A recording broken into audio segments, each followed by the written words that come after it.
नमस्कार, आप देख रहे हैं अमृत वर्षा न्यूज। हमारे साथ जदयू के प्रदेश सचिव स्वर्गीय संजय सिन्हा की धर्मपत्नी मौजूद हैं।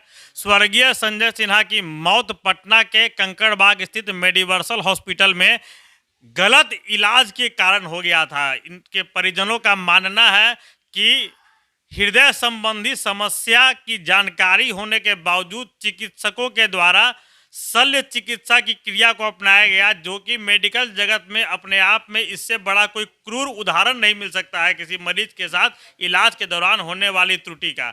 उनकी धर्मपत्नी हमारे साथ हैं, आइए इनसे जानते हैं कि क्या हुआ था अस्पताल में और कैसे किन हालात में संजय सिन्हा की जान चली गई। ये हम लोग गए थे 8 तारीख को एडमिट कराए और मतलब एडमिट के वक्त संजय जी पूरे स्वस्थ थे, मतलब ठीक थे। बहुत अच्छे थे, एकदम वेल मेंटेन। अपने ड्रेस में, पॉलिटिकल ड्रेस में गए थे और वहाँ लोग पूछे भी कि कौन है पेशेंट। हम लोग खड़े थे तो पेशेंट कौन है बोले, मैंने बोला कि ये है मेरे पेशेंट। इतने स्मार्ट लग रहे थे। और ऊपर से बोला व्हील चेयर पे ले जाए, हम लोग बोले नहीं, ये बोले नहीं लिफ्ट से गए। लिफ्ट से ऊपर गए, सब कुछ टेस्ट वेस्ट हुआ, रूम देखे, ये बोले सब कुछ ठीक है। उसके बाद टेस्ट चालू हुआ, ईसीजी हुआ, सब ठीक हुआ। डॉक्टर आए, डॉक्टर ने बोला 8 बजे कि कल आपका सुबह 11 बजे ओटी में आ जाएंगे, मतलब 11-12 के बीच में ऑपरेशन होगा। हमने पूछा ठीक रहेगा ना, तो बोले एकदम, कल आपके हस्बैंड का चलने भी लगेंगे, कल से फिजियो भी चालू हो जाएगा। उसके बाद वो चले गए। बोले नर्स को मेरे सामने बोले कल सुबह इको कर देना ऑपरेशन के पहले। सुबह मैं जैसे घर आई वैसे 7:30 में वो लोग इको लेके आए। 8 बजे, मतलब 8:10 में इको करने लगे।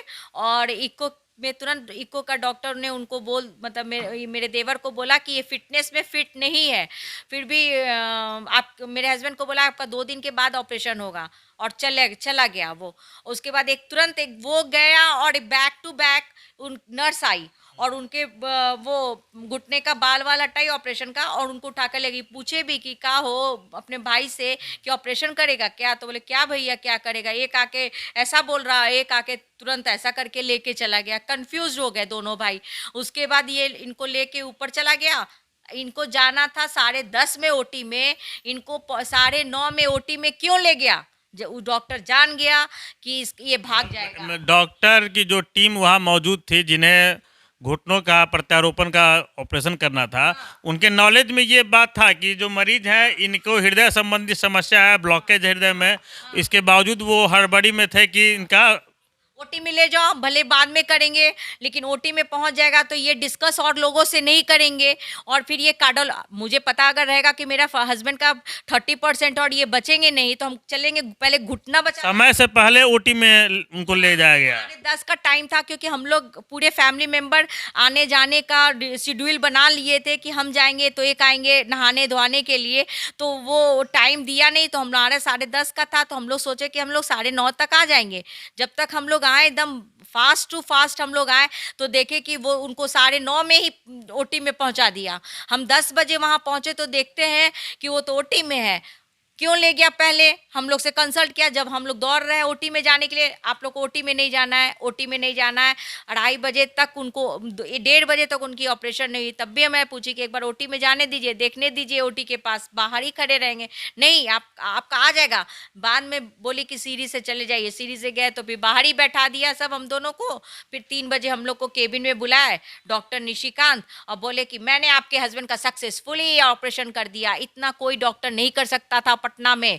और मैं देखिए कि डॉक्टर निशिकांत ने इन्हें कहा कि सक्सेसफुली ऑपरेशन किया गया, और ऑपरेशन कितना सक्सेसफुल हुआ ये अभी पूरी दुनिया देख रही है। हाँ, ऐसा सक्सेसफुली हमको क्यों चाहिए जब मेरा हस्बैंड, और उनकी आपको नहीं पता था आपके हस्बैंड का 30% ब्लॉकेज है। बोले नहीं पता था। तो बोले कि उनकी, बोले इसका क्या उपाय है, तो बोले ये इसका अब हार्ट सर्जरी नहीं होगा, ये तो कार्डियोलॉजिस्ट बताएंगे। अभी हम उनको आईसीयू में ये रख दिए हैं, रिलैक्स कर रहे हैं। कल 2 बजे आपको रूम में शिफ्ट कर दिया जाएगा, तो आप 1 घंटे के बाद आईसीयू में जाइए। 1 घंटे के बाद मैं गई देखने, तो 20 डॉक्टर और 20 मशीन उनके आगे पीछे लगी हुई थी। तो हम बोले, ये निशिकांत भी थे, बहुत टेंशन में थे उस समय। मैं पूछी क्या हुआ, तो आप जाइए बाहर, आप जाइए। फिर आइए, वो सिक्योरिटी अब मुझे बाहर निकाला। फिर मैंने देवर को, मैंने समझी वेंटिलेटर पे है। फिर मैंने देवर गए तो वो समझ गए कार्डियोलॉजिस्ट में मेरा घुटने का था, तो ये कार्डियोलॉजिस्ट आईसीयू में क्यों गए। और उसके बाद वो पूरा हल्ला हंगामा चालू हुआ। पहली पॉइंट कि अगर आप ऑपरेशन कर रहे हो, ओटी से निकालते हुए आईसीयू में ले जाते हुए मेरे पेशेंट को क्यों नहीं दिखाए? आप क्या किए अंदर में? कुछ नहीं हमको दिखाए। ओटी में, ओटी के बाद एक बार भी होशो हवास में आप अपने पति से नहीं मिल सके? ओसी में नहीं थे, ओटी में शिफ्ट करके मशीन लगा कर तब बुलाया गया। हुआ कि नहीं ऑपरेशन हुआ? आप देख के बेहोश। बात पे भी संदेह है कि ऑपरेशन हुआ कि नहीं हुआ। बिना ऑपरेशन किए 3 लाख रुपया भी ले लिए आप। बताइए तो मेरे इंश्योरेंस वाले से। ऐसा पूरा मेडिकल। अब ये जानकारी कब हुई कि फाइनली वो नहीं रहे?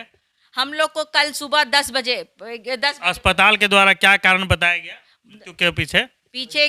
वही हार्ट फेल बताया गया। वो तो करता ही ना, इसीलिए तो कार्डियोलॉजिस्ट में डाल दिया कि कल आज एक दिन का बिल बनाने के लिए हम लोग को 80 हो गया, 100 हो गया, 80 हो गया, रात तक रखा है इसी फेरे में। उस दिन तक रात भर 3 बजे के बाद बीपी लो है, 180। मैडम क्या कहना चाहेंगी, जो प्राइवेट अस्पताल की जो व्यवस्था है, जो खामियां सामने आती रही हैं, आज आपके पति के साथ हुआ, इसके पहले भी कई अन्य घर के लोगों के साथ भी हुआ है, खास तौर पे मध्यम वर्ग के लोग निशाने पर रहते हैं ऐसे बड़े अस्पतालों के, और इंसाफ भी अमूमन मिल नहीं पाता ऐसे मामलों में। आपको क्या लगता है, आपको इंसाफ मिलेगा?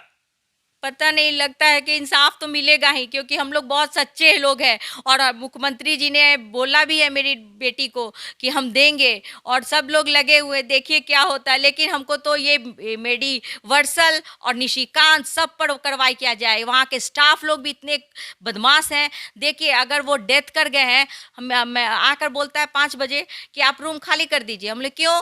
हमको तो डॉक्टर बोला है कि कल 2 बजे आपका पेशेंट आ जाएगा। तो हमको वो तो आप नहीं जाइए, मैनेजमेंट से बात कीजिए। वो कोई बोल रहा है कि वो तो हट गए, तो 2 बजे आप 5 बजे क्यों आके हमको बोल रहे रूम खाली करने के लिए? भाई हमको 7, तब भी मैं 8 बजे तक थी। तो मेरा देवर बोला कि अरे दोनों का बिल के लिए बोला होगा। हम लोग बहुत सीधे साधे हैं, चुपचाप नीचे आकर बैठे गेट के पास। हम लोग 1 बजे रात तक बैठे रहे। उस समय तक यही बोलता रहा कि 40, 100, 80, 90 बीपी होता चला गया। आश्वासन देता गया। वो रात का बिलिंग पूरा कर रहा था, अपना सेटिंग कर रहा था, पूरा पेपर वर्क कि ये सब मामूली आदमी है। इसको सुबह में मेरे हस्बैंड कभी शो नहीं किए कि इतने बड़े आदमी है, लेकिन वो पूरा अपना करता चला गया। और उसके बाद सुबह में हम लोग को बुलाया 10 बजे, मेरे हस्बैंड को, देवर को, और बोला 10 बजे शायद इनको बोला। हम तो ओटी में जाकर देखे कि डेथ किए थे। ये एक बड़ा मामला है। जदयू के प्रदेश सचिव थे संजय सिन्हा, इसके पूर्व कांग्रेस के भी कोषाध्यक्ष लंबे समय तक रहे हैं। जब उनके साथ अस्पताल प्रबंधन और बड़े अस्पतालों का ऐसा रवैया उनके परिजनों के साथ रहा है, तो इससे आप अंदाज लगा सकते हैं जो बिल्कुल ही आम लोग होते हैं वे तो आवाज़ भी नहीं उठा पाते होंगे अगर उनके साथ उन पर ऐसी कोई पीड़ा बीतती होगी तो। हालांकि संजय सिन्हा की धर्मपत्नी जी को बिल्कुल उम्मीद है कि सीएम नीतीश कुमार उनके स्वर्गीय पति के साथ न्याय करेंगे और इस पूरे मामले की निष्पक्ष जांच होगी, आरोपियों पर कार्रवाई की जाएगी। अब देखना होगा कि सरकार की कार्रवाई कितने समय के बाद रंग लाती है। आप बने रहिए हमारे साथ, देखते रहिए अमृत वर्षा न्यूज। धन्यवाद। हमसे जुड़े रहने के लिए हमारे YouTube चैनल को सब्सक्राइब करें और नई वीडियो की नोटिफिकेशन के लिए बेल आइकॉन को दबाएं। अगर आप ये वीडियो Facebook पर देख रहे हैं तो लाइक जरूर करें और ज्यादा से ज्यादा शेयर करें। धन्यवाद।